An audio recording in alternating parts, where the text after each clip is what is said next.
Mapagpalang araw, Sir Eric. Itago niyo na lamang ako sa pangalang Antoy. 45 anyos at nakatira dito sa isang tahimik na bayan sa Oriental Mindoro, kasama ang aking pamilya. Ang ibabahagi ko pong kwento ay hango sa totoong buhay. Karanasan po namin ito ni Lolo Paquito noong ito'y nabubuhay pa. Naway sumalangit nawa ang kaluluwa niya. Nangyari po ito ilang dekada na ang nakalilipas. At sa panahong yun ay binata pa lamang ako. Isang binatang tagapitas ng kalamansi sa malawak na farm, kasama ang aking butihing lolo. Alam naman natin na ang Zamboanga Peninsula ang top producer ng kalamansi sa Pilipinas. Libo-libong tonelada ang nabibigay nitong supply sa buong merkado. Ngunit habang tumatakbo ang panahon, ay unti-unting nakikilala ang Oriental Mindoro bilang King of Kalamansi. Isang probinsya na may pinakamalawak na taniman ng kalamansi sa naturang bansa. Binansagan din na highest production volume na lalo ang Municipality of Victoria ngayong kasalukuyang taon. Balik na po tayo sa aking kwento na magsisimula sa taong 1994 sa probinsya ng Oriental Mindoro. Taong 1974 ay namamasukan kami ni Lolo Paquito sa isang liblib na farm sa Karatig Barrio na hindi ko na lang babanggitin ang eksaktong pangalan ng lugar. Bali po tagapitas kami ng aking abuelo tuwing anihan. Hindi lang kami basta tagapitas. Matapos kasi ang pag-aani, kami rin ang nagtatanim ng mga panibagong punla. Matagal kasi ulit mamunga ang kalamansi. Hindi tulad ng ibang mga bungang kahoy na kayang bumunga ng 2 beses sa isang taon. Sa katunayan po, Sir Eric, hindi lang isa ang may kalamansi farm sa aming probinsya. Halos maraming magsasaka ang nagtatanim ng nasabing citrus. Kaya kung saan mayroong anihan, naroon din kami ni Lolo Paquito. Palagi kaming magkasama sa buong maghapon na pag-aani. Ang Lolo Paquito ko ang nagpalaki sa akin. Buhat nang maghiwalay ang aking mga magulang. Inabandona nila ako at iniwan sa kandungan ni na lolo't lola. 10 taon gulang pa lamang ako nang tumungo sa Maynila ang aking ina para magtrabaho bilang kasambahay. Ang kaso nga lang nagkaroon ito ng kalaguyo doon at tuluyang sumama sa lalaki niya. Nasakta ng aking ama sa pangangaliwa ni nanay. Ngunit kinalaunan nag-asawa ulit si tatay nang mamamasukan ito sa Maynila. Hindi na ito nagparamdam at naging maligaya sa bago niyang pamilya. Pinalaki ako ni na lolo't lola na punong-puno ng pag-aaruga at pagmamahal. Pinag-aral nila ako mula sa kanilang dugo at pawis. Sa kasamaang palad noong tumungtong ako sa edad na 17, ay saka naman pumanaw ang aking butihing lola.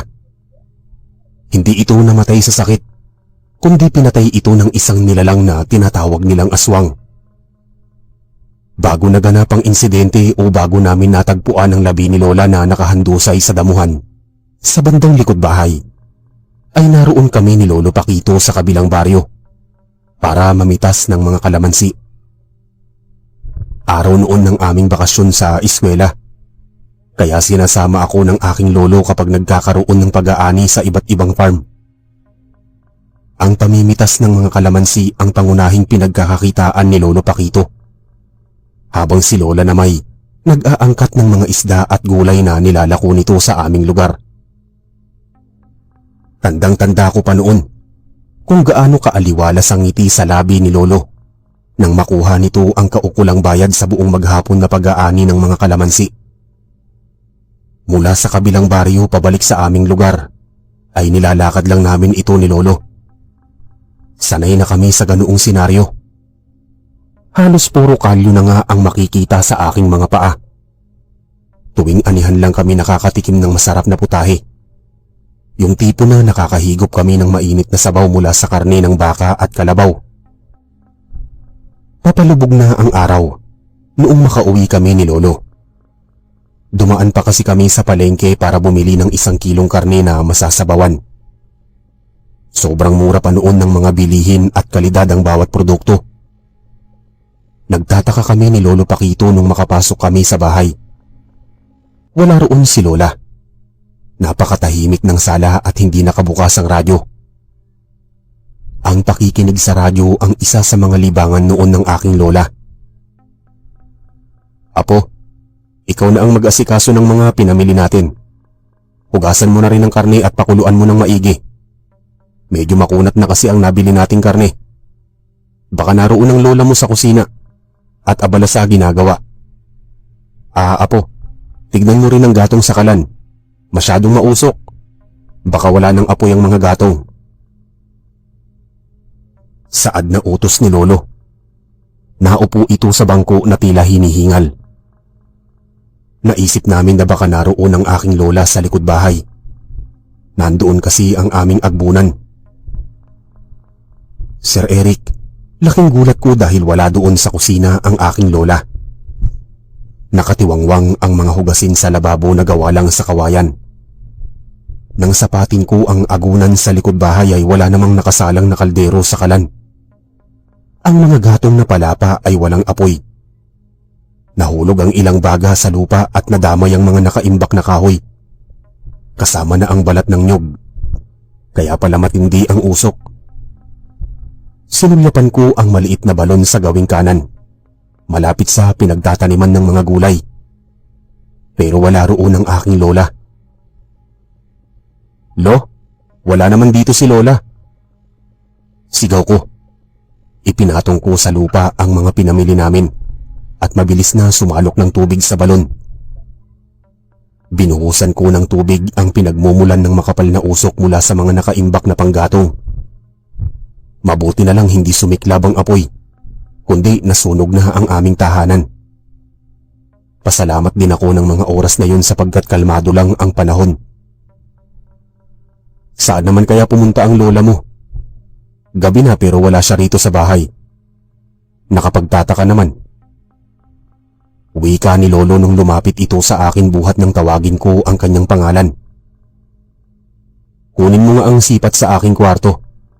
Hahanapin ko lang ang lola mo sa kahawagan. Alam mo naman na masyado nang nagiging ulyanin ng lola mo. Ay nako, iba na talaga pag tumatanda. Utos nito sa akin habang nakatuon ang paningin sa malagong mga puno. Magubat kasi ang likod bahay, kung saan madalas akong nangangahoy. Agad ko naman kinuha ang lumang flashlight. Nagwika na sasamahan ko ito sa paghahanap. Sinabi ko pa nga noon sa aking lolo na hindi naman ulyanin si Lola. Matalas pa nga ang memorya nito. Hindi ko alam kung bakit bigla na lang ako kinabahan. Pakuwari ko'y may masamang nangyari sa aking lola. Sinuyod ni Lolo Paquito ang kakahuyan na tanging sipat lang ang dala. Sir Eric, habang hinuhugasan ko ang karne sa may balon ay panaylinga ako sa paligid. Sinusundan ko ng tingin ang bawat paglipat ng liwanag mula sa flashlight na hawak ni Lolo. Hindi talaga ako mapalagay ng mga oras na yon nang isasalang ko na ang karne ng kalabaw para pakuluan.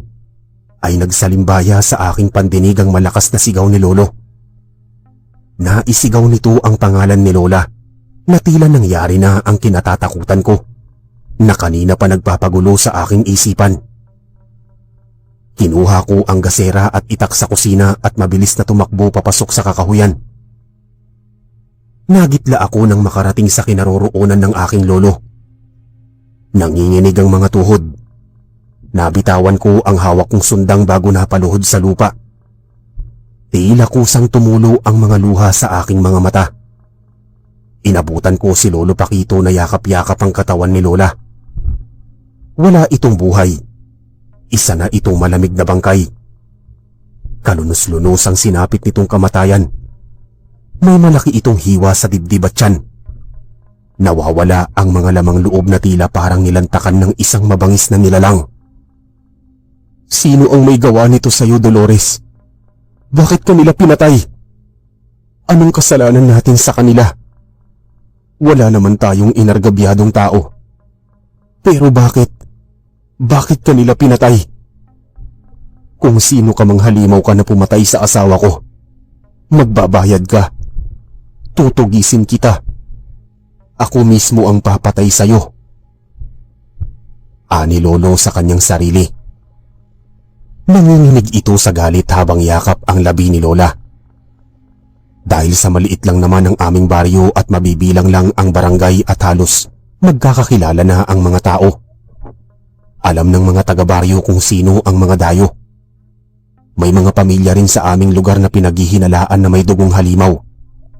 Ngunit hindi sila nambibiktima ng taga-lugar. May isang pamilya nga na manggagamot na nagmula sa angkan ng mga aswang. Mabait naman ang nasabing pamilya. Ni minsan hindi sila tumatalo ng taga-baryo lalo't laking Mindoro din sila. Marami na silang napagaling na mga taong may malubhang karamdaman gamit ang makalumang tradisyon at medisina. Ang pagiging dalubhasang herbalista. May isa silang anak. Ito ang madalas na nakakausap ni Lola tuwing wala kami ni Lolo sa bahay. Noong mga panahong yon, hindi ko masisisi ang aking lolo kung ang sinisisi nito sa pagkasawi ni Lola ay ang pamilya ng manggagamot na may lahing halimaw. Sila lang kasi ang pinakamalapit na naming kapitbahay na naninirahan ng mga ito sa kabilang dulo ng kahawagan, malapit sa aming balwarte. Noong kabataan ko kasi ay magkakalayo ang agwat ng bahay. Masyado pang liblib ang naturang lugar. Sagana pa ang kalikasan sa makakapal na punong kahoy. Hindi pa maunlad ang transportasyon. Kadalasan kalabaw di kareta pa ang pangunahing sasakyan ng mga tao. Hindi pa uso ang makinarya sa pagsasaka. Mano-mano ang bawat pagtatanim at kaunti lang ang tricycle. Sa unang burol ni Lola, kaunti lang ang nakiramay.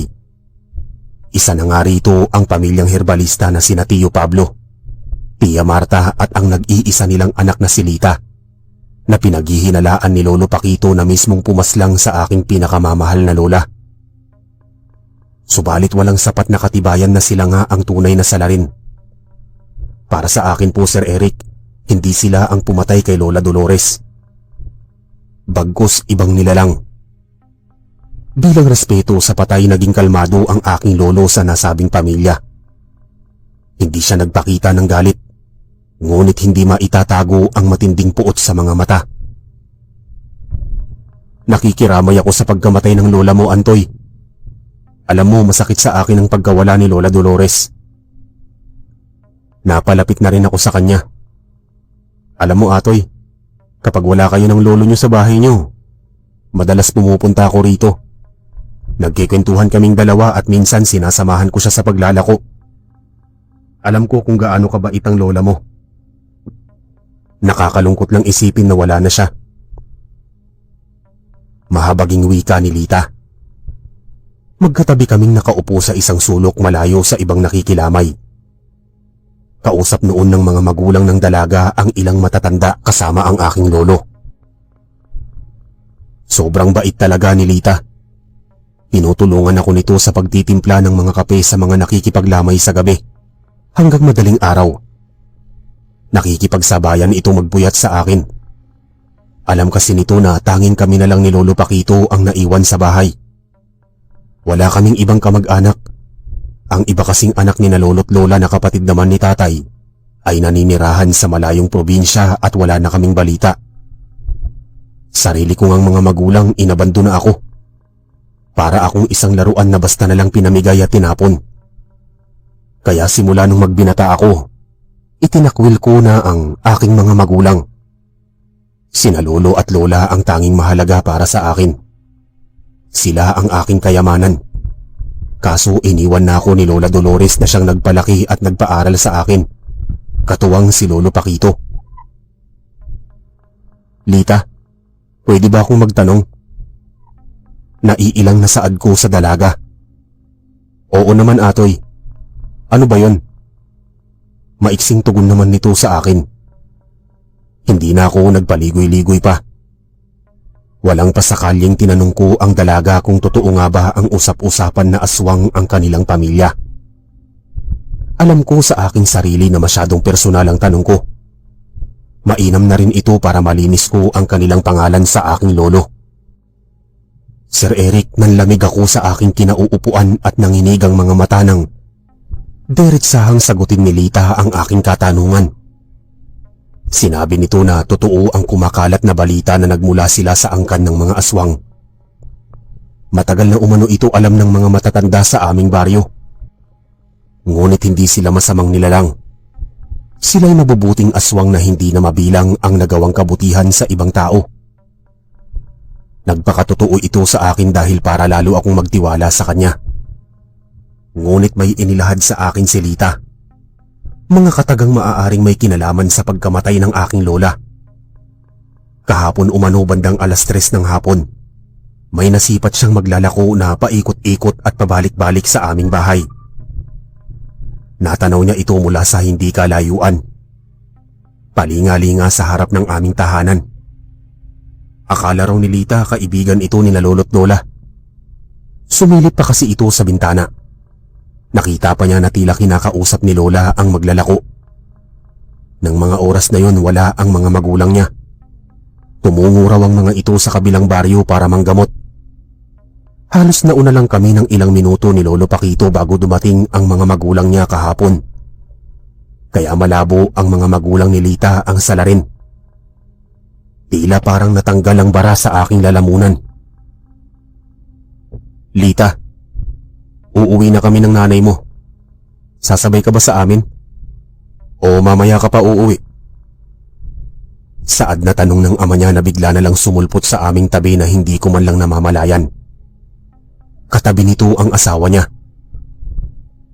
Mauna na po kayo umuwi, Nay-Tay. Susunod na lang po ako. Nag-uusap pa kasi kami ni Antoy. Magalang na sagot ng dalaga. O sige, mauna na kaming umuwi ng nanay mo. Maikling tugon ng kanyang ama. Nang makaalis ang mga ito, pinagpatuloy namin ni Lita ang aming kwentuhan. Binago ang tema ng aming usapan. Dahil sa lamay mas lalo naming nakilala ang isa't isa. Nabigyan ng kahulugan ng aming pagkakaibigan. Matagal na kaming magkakilala, ngunit hindi kami gaano nagkakausap. Sa madaling salita, hindi kami masyadong close. Kaya ang buong magdamag na magkatabi kaming dalawa ay sapat na para magkaroon kami ng malalim na ugnayan. Bilang matalik na magkaibigan, lalo't mailap ito sa mga lalaki. Kaya nga mas madalas pa nitong nakakasalamuha ang aking lola noong ito'y nabubuhay pa. Habang palalim ng palalim ang gabi ay paunti ng paunti ang mga nakikipaglamay. Noong sumapit ang madaling araw ay halos 5 katao na lamang ang natitira sa isang mesa. Abala ang mga ito sa paglalaro ng baraha, habang nakatayo sa gilid ng isang bote ng alak. Ang aking lolo naman ay hindi umaalis sa tabi ng kabaong. Palaging nakasulyap sa salamin ng ataol. Samantalang kami naman ni Lita ay walang tigil sa pagkwekwentuhan na may kasamang mainit na kape at isang platitong biskwit. Pagpatak ng 3:00 ng madaling araw ay umuwi na rin ito. Hindi ko na ito hinatid pa sa kanilang bahay.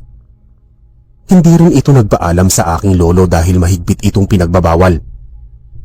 Isa ito sa mga pamahiin na bawal magpaalam sa pamilya ng namatayan. Kinabukasan masinsinan kong kinausap ang aking lolo. Pinaliwanag ko sa kanya ang tungkol sa matandang maglalako na huling nakausap ni lola bago ito nasawi. Ginawa ko ang bagay na yon para mawala na ang pagdududa nito sa mga mag-asawang manggagamot. Ang gusto ko mangyari bago ihatid si lola sa huling hantungan ay walang mangyaring alitan sa pagitan nila Lolo't Paquito at sa pamilya ni Lita. Naniwala ka naman sa babaeng yon? Malakas ang kutob ko na sila ang pumatay sa lola mo. Kung ibang nilalang talaga ang pumaslang sa lola mo, bakit kailangan pa iwan ng bangkay sa talahiban? Malamang taga rito lang sa atin ang tunay na salarin. Makinig ka sa akin, apo. Nililin lang ka lang ni Lita para hindi natin sila paghinalaan. Giit ni lolo. Pinipilit nito na ang mga magulang ng dalaga ang kumitil sa buhay ni lola. Imbis na kumbinsihin ang aking lolo sa bagay na pinaniniwalaan ko, ay nagsawalang kibo na lamang ako. Kahit anong gawin kong paliwanag kung hindi naman ito naniniwala ay wala pa ring mangyayari. Mas pinaniniwalaan nito ang kanyang kutob na wala namang sapat na basihan.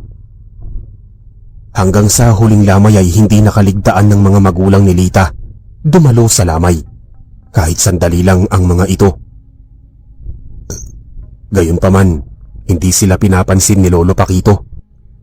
Malamig kong makitungo na tila naghihintay na mailibing ang aking lola bago maghiganti. Nakikita ko sa mga mata ng aking lolo ang masidhing galit sa mga magulang ng dalaga. Sa ika-7 araw ng burol ay halos mapuno na ng tao ang aming bakuran. Bawat lamesa ay may nakikiramay. Walang bakanting upuan. Pumunta rin sa huling lamay ang ilang kasamahan namin ni Lolo sa Calamansi Farm sa kabilang baryo. Ngunit isang estranghero ang biglang dumating sa burol ni Lola. Halatang dayo lang ito sa aming lugar. Ang nakapagtataka, kakilala ito ng mga magulang ni Lita na labis naman ikinagulat ng dalaga. "Atoy, sumunod ka sa akin. May sasabihin ako sa'yo." Pabulong na wika ni Nora habang nakabaling ang tingin sa matandang lalaki. Pumasok kami sa bahay at dumiretso sa kusina kung saan walang ibang tao. "Ano ba ang sasabihin mo?" tanong ko. "Alam mo ba, Atoy, ang lalaking kausap ng mga magulang ko ang huling nakausap ng lola mo bago ito namatay. Siya ang lalaking maglalako na tinutukoy ko. Kung kakilala ito ng aking mga magulang, bakit hindi ko siya kilala? Naamoy ko rin na hindi siya basta pangkaraniwang tao. Katulad din namin siya na may dugong aswang. Malakas ang kutob ko na ang lalaking yan ang pumatay sa lola mo." Paliwanag ni Lita. Malapit lang ang bibig nito sa aking tenga na tila iniiwasan na marinig ng mga magulang niya at ang dayong lalaki. Likas na kasi sa mga aswang ang matalas na pandinig at pandama. "Sigurado ka ba, Lita, na siya ang huling kausap ni Lola?" Usisang tanong ko na may mababang tono. Para lang kaming mga bubuyog kung mag-usap. "Oo, Atoy. Sigurado ako na siya ang lalaking nakita ko noon sa tapat ng bahay niyo. Hayaan mo, aalamin ko sa mga magulang ko kung sino ba ang taong yan. Malakas ang kutob ko na siya talaga ang pumatay kay Lola Dolores." Turan naman ni Lita. Nakahanda ito na tulungan ako kahit hindi naman ako humihingi ng tulong sa kanya. Ang nais ko lang mabigyan ng hustisya ang pagkamatay ng aking lola. "Maraming salamat, Lita." Sagot ko naman dito.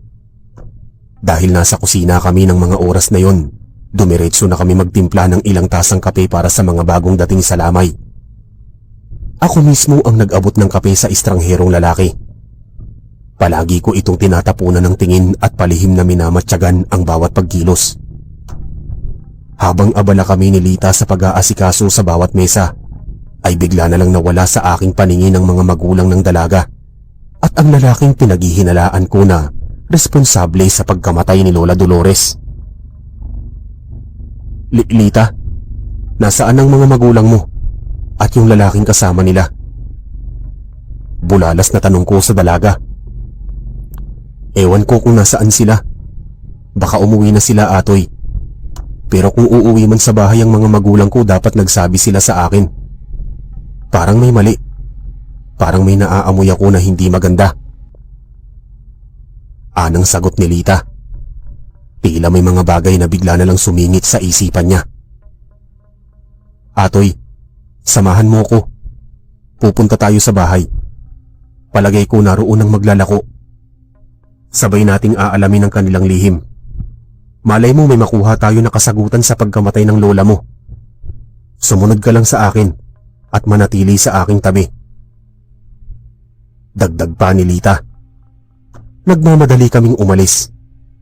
Hindi naman ako napapansin ni Lolo Paquito dahil abala ito sa pakikipagkwentuhan sa mga kapwa niya matatanda at sa ilang kasamahan namin sa farm at tagapitas din ng mga kalamansi.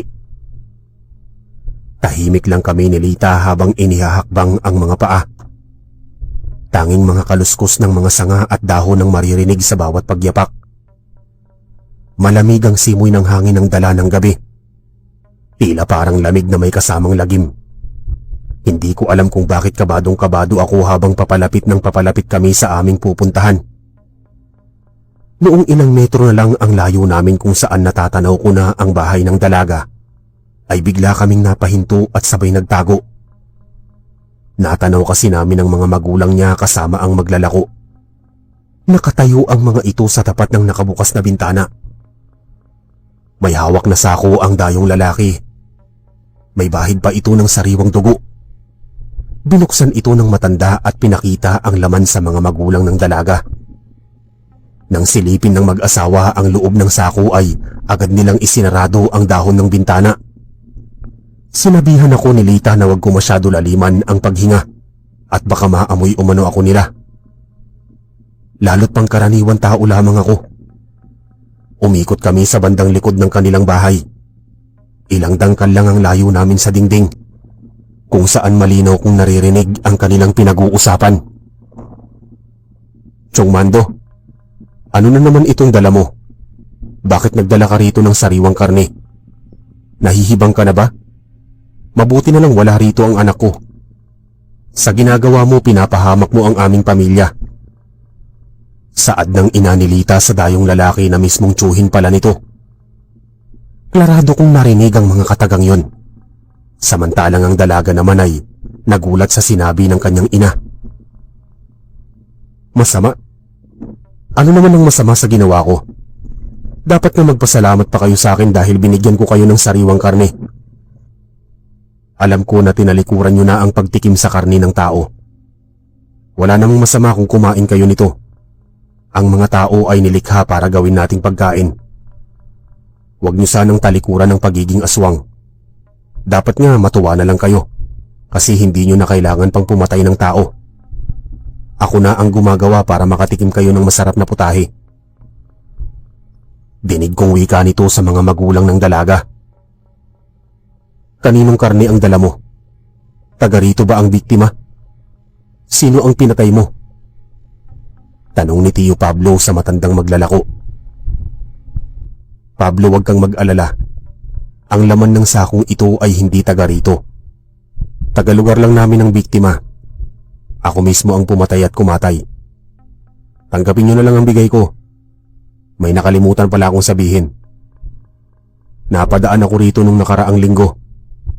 Napansin ko na wala kayo sa bahay ninyo kaya naglibot na lang ako para maglako ng aking paninda. Alam nyo naman na hindi ako kilala ng anak ninyong si Lita. Kaya dumiretso na ako sa pinakahuling bahay. Doon sa may namatayan. Nakakalungkot lang isipin na patay na ang inialok ko sana noon ng karne. Tugon naman ng matandang maglalako na si Tandang Mando. Wag mong sabihin na may kinalaman ka sa pagkamatay niya. Ikaw ba ang pumatay sa kanya? Bulalas na tanong ni Tia Marta. Tama ka. Ako nga ang pumatay sa kanya. Sa katunayan, hindi na magtatagal ang buhay niya kaya tinulungan ko lang siyang magpahinga ng mas maaga. Magpasalamat pa nga kayo at hindi ko kinuha ang katawan ng matandang babaeng yon. Kinain ko lang ang mga lamang loob niya at sinimot ang dugo. Naramdaman ko sa paghinga ng matanda na may tinatago siyang malubhang karamdaman. Kaya hindi ko na pinatagal ang paghihirap niya. Paliwanag na sagot ni Tandang Mando. Halos magngit-ngitan na ang aking mga bagang sa aking mga narinig. Tama nga kami ni Lita na ang matandang maglalako ang tunay na salarin. Iimbagang ako sa aking pinagkukublihan. Gusto ko man gumanti pero hindi ko magawa. Alam ko sa aking sarili na wala akong laban sa aswang. Hinawakan ng katabi ko ang nanginginig kong mga kamay. Hindi mapigilan sumiklab ang galit sa aking puso. Sinabihan ako ni Lita na manatiling kalmado. Huwag gagawa ng anumang ikakapahamak ko. Batid ng dalaga na mabagsik na halimaw ang tiyuhin ng kanyang ina. Walang hiya ka. Bakit mo siya pinatay? Napakabait ng matandang yun kay Lita. Kahit kailan demonyo ka talagang hayop ka. Umalis ka na rito. Hindi ko matatanggap ang bigay mo kaya dalhin mo na yan sa pag-alis mo. At huwag ka nang babalik dito. Kapag inulit mo pa, mambiktima sa baryong ito. Ako na ang makakalaban mo. Lumayas ka na rito. Hindi ko masikmura ang pagmumukha mong demonyo ka. Layas! Lumayas ka sa pamamahay ko. Nang gagalaiting wika ni Tia Marta. Sumabog ito sa galit. Chong Mando, umalis ka na rito habang kaya ko pa magpigil. Huwag mong hintayin na magalit pa ako sa'yo. Baka makalimutan ko na tsuhin kita at baka ako mismo ang makapatay sa'yo. Turan naman ni Tio Pablo. Ang lakas naman ng loob ninyong kalabanin ako. Tinalikuran nyo na talaga ang pagiging aswang. Alam nyo bang malaking kasalanan ito sa ating angkan? Simula ngayon pinuputol ko na ang pagiging magkadugo natin, Marta. Wala na tayong ugnayan sa isa't isa. Hindi na kita pamangkin. Ituturing ko kayong kaaway. Tandaan ninyo ang gabing ito na pinagtabuyan nyo ko. Oras na mag-cross ang ating landas. Papatayin ko kayong mag-asawa at kukunin ko ang anak ninyong si Lita. Maotoridad na wika ni Tandang Mando. Subukan mo lang galawin ang anak ko. Tutugisin kita kahit saan ka man magpunta. Mas malakas ako kumpara sa'yo. Hindi lang dugo ng pagkaaswang ang dumadaloy sa aking mga ugat. Nasa dugo ko rin ang pagiging albularyo. Kaya mas makapangyarihan ako sa'yo. Kayang-kaya kitang patayin mula sa malayo. Huwag mo akong susubukan dahil taglay ko ang itim na salamangka. Saad naman ng lalaking manggagamot na nagtataglay ng lihim na karunungan. Matapos yun sabihin ni Tio Poldo na siyang ama ni Nora, ay agad namang umalis si Tandang Mando. Pinasadahan pa kami nito ng tingin sa aming pinagtataguan habang nakangisi ang labi at nanlilisik ang mga mata. Alam pala nito na kanina pa kami nakikinig sa kanilang usapan. Napakatalas talaga ng pandama ng mga aswang. Noong tuluyang makalayo ang dayong maglalako bitbit ang sako na naglalaman ng sariwang karni ng tao, ay saka lang kami lumabas ni Lita sa pinagkukublian. Wala na kaming dapat pang itago. Alam na rin ng mga magulang ng dalaga na nasa malapit lang kami. Mahigpit na hinawakan ni Lita ang aking kanang bisig at magkasama kaming naglakad papasok sa loob ng kanilang tahanan. Humingi ng tawad sa akin sina Tia Marta at Tio Poldo. Nangako na sila mismo ang magbibigay hustisya sa pagkamatay ng aking lola. Matagal na nilang kinalimutan ang pagiging aswang, kaya nga nila nilisan ang pinagmulang lugar at lumipat sa aming baryo upang tahimik na mamuhay. Ani umano ng ginang sanggol pa lamang noon si Lita nang manirahan sila sa aming lugar at nagsimulang magbagong buhay bilang pangkaraniwang tao. Masyado umano suga pa sa dugo at laman ng tao ang kanilang kamag-anakan, lalo na si Tandang Mando. Kapatid ito ng tatay ni Tia Marta, kaya pala inilihim nila ito kay Lita. Ayaw nilang maging masamang nilalang ang kanilang anak. May minsan hindi pa raw nila pinatikim ng karni ng tao ang dalaga. Puro sariwang karni ng hayop para hindi mauhaw sa laman ng tao. Atoy, mas mainam na wag mo muna sabihin sa lolo mo ang mga nalaman mo. Kamamatay lang ng lola mo. Wag mo munang dagdagan ng paghihinagpis niya. Hintayin na lang nating mailibing ang lola mo. Di ba bukas na ang libing? Kami na ang bahala magsabi sa lolo mo. Kakampi mo kami, iho. Kaya magtiwala ka sa amin. Pakiusap sa akin ni Tia Marta. At ikaw naman, Lita. Habang bakasyon manatili ka lang dito sa loob ng bahay. Mabuti na ang nag-iingat. Sasamahan na lang kita rito. Hindi na ako sasama sa tatay mo manggamot sa ibang barangay. Dagdag pa ng ginang. Pareho lang kaming tumango ni Lita bilang tugon. Noong gabing yon magkakasama kaming bumalik sa bahay. Inabot hanggang umaga ang pakikiramay nila para sa huling lamay. Kinabukasan matapos dalhin sa huling hantungan ng aking lola, ay nanatili ang dalaga sa tabi ko sa buong maghapon. Tinamayan ako sa matinding kalungkutan na aking tinatamasa. Nakasalo rin namin ni Lolo sina Tio Poldo at Tia Marta sa hapunan.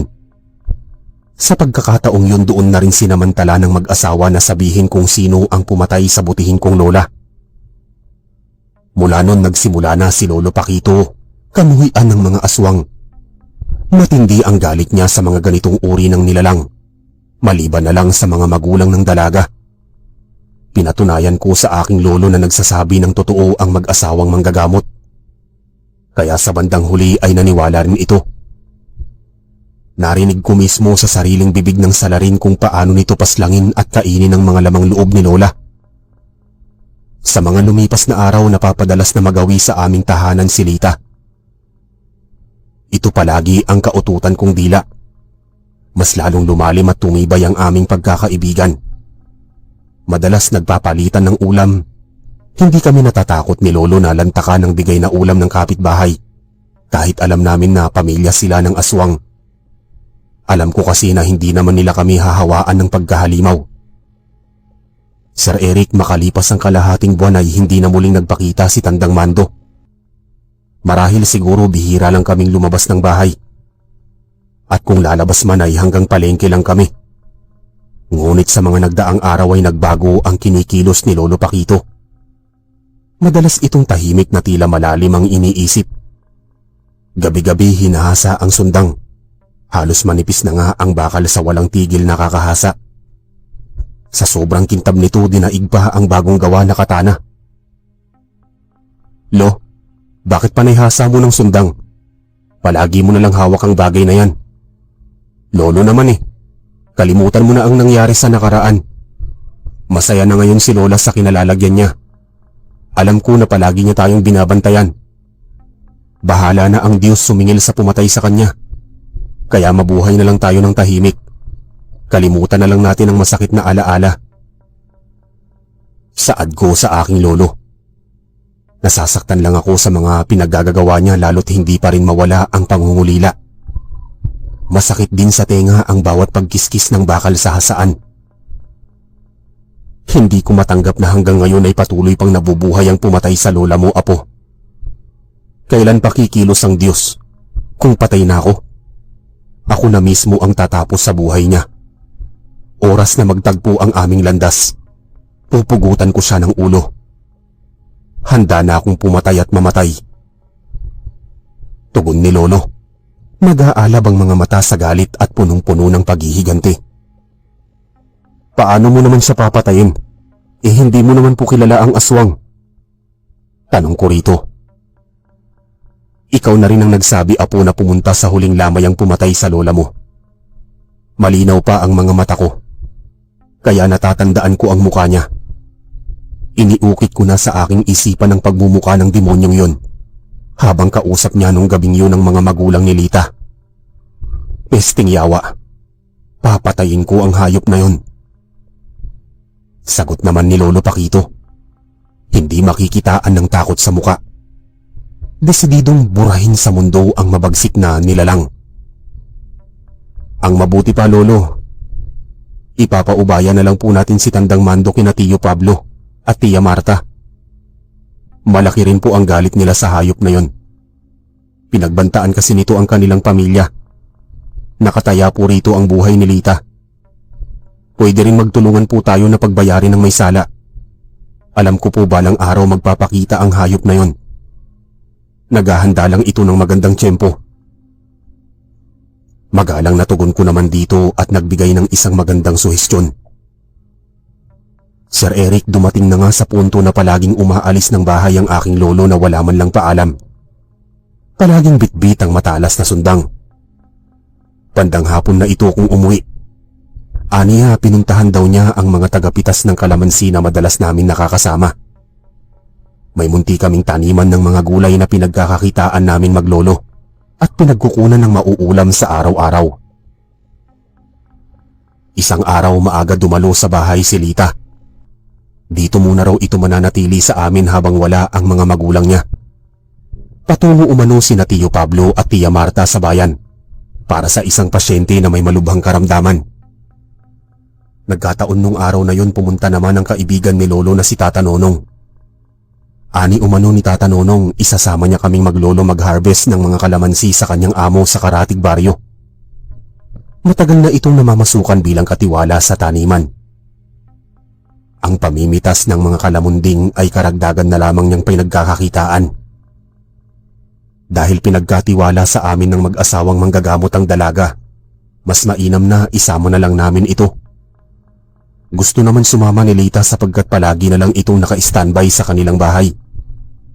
Higit sa lahat, hindi naman daw siya takot sa kalamansi. Noong makarating kami ni Natatanonong sa nasabing farm, ay agad kaming nagsimulang mamitas ng mga kalamansi. Malawak ang sakahan. Hindi mabilang ang mga puno na hitik sa bunga. Marami kaming natagapitas. Tumulong na rin si Lita sa pamimitas dahil kailangan ng karagdagang tauhan. Nung araw na yon marami kaming naaning kalamansi. Sa dami ng bunga ay hindi ito kayang tapusin sa loob ng isang araw. Halos lampas alas 5 na kami natapos. Libre ang pagkain kasama na ang merienda. Nang magkabayaran, labis na natuwa ang dalaga. Yun ang unang pagkakataon na nakahawak siya ng pera galing sa sarili niyang pagod at pawis. Sa halip na palitan ng ngiti ang iniindang pagod. "Nonong, hindi ka ba sasabay sa amin umuwi?" Tanong ni Lolo Pakito. "Sasabay ako sa inyo. Teka lang, kukunin ko lang ang bag ko. Kailangan ko kasi dumaan sa bayan. Bibili ako ng gamot ni Mrs. May sakit kasi to." Tugon naman ni Tata Nonong. "Sir Eric, nag-aagaw na noon ang liwanag at dilim nang makalabas kami sa malawak na farm.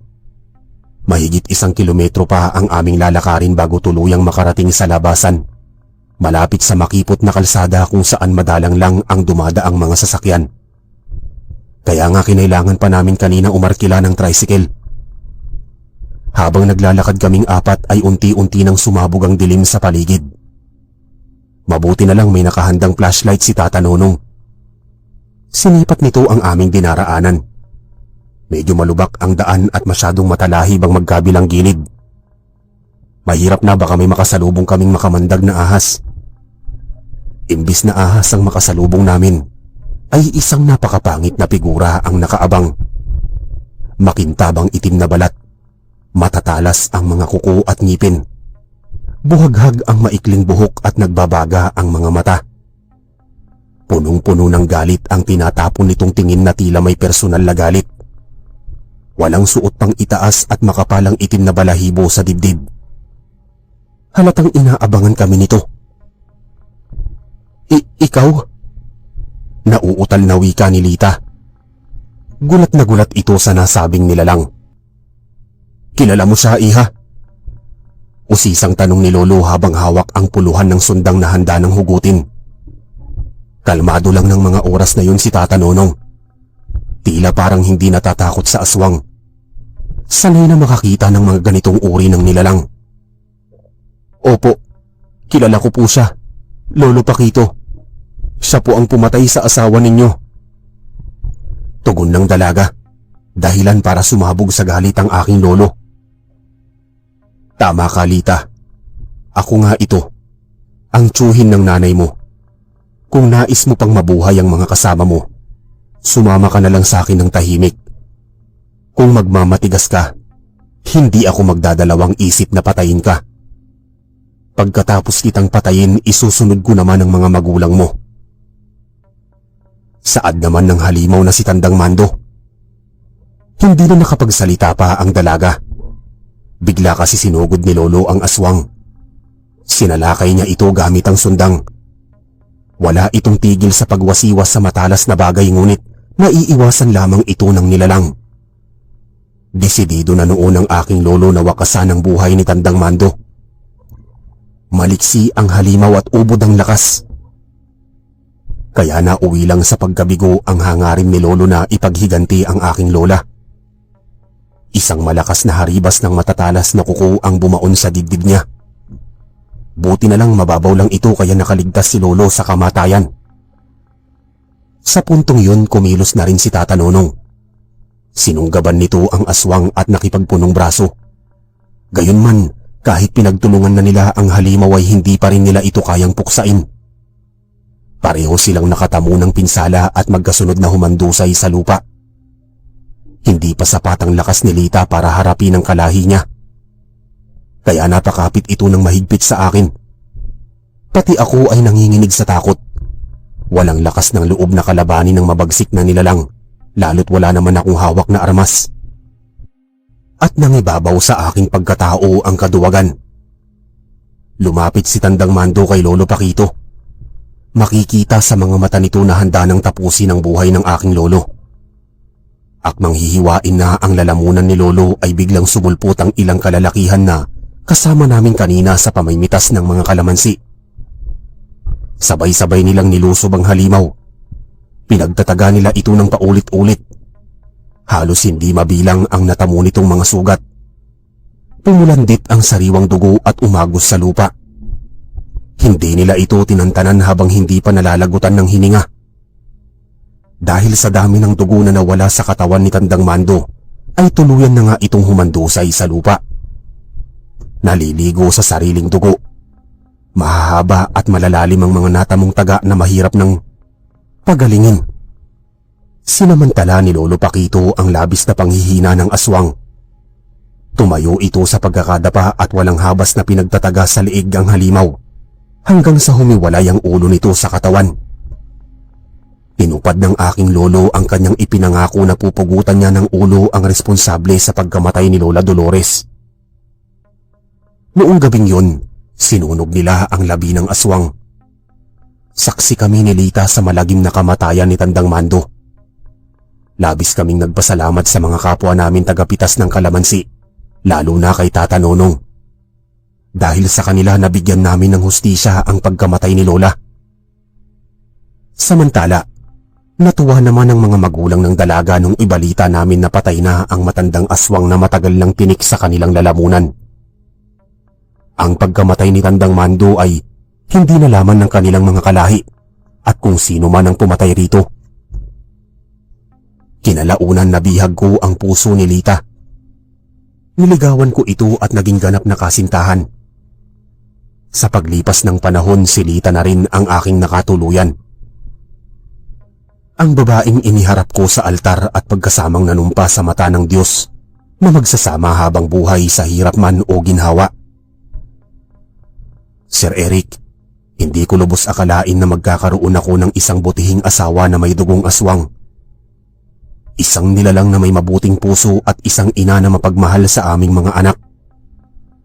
Napag-alaman ko rin ang tunay na dahilan kung bakit hindi noon natatakot si Lita sa kalamansi nung minsang naisama namin ito sa pag-aani ng mga kalamunding. Sa kadahilanan na hindi pa noon nagigising ang itim na dugo na nananalaytay sa kanyang mga ugat. Sinanay niya ang sarili na huwag maging maselan sa amoy nito basta hindi lang madadampian ng katas ng kalamansi ang kanyang balat. At ang isa pa sa mga katotohanan, hindi lahat ng aswang ay kinatatakutan ang kalamansi. Hanggang dito na lamang po ang aking kwento, Sir Eric. Salamat dahil isa po ako sa napaunlakan ninyo na ibahagi sa inyong programa ang naging karanasan namin noon ni Lolo Paquito. Lubos na gumagalang ang inyong masugid na taga-subaybay.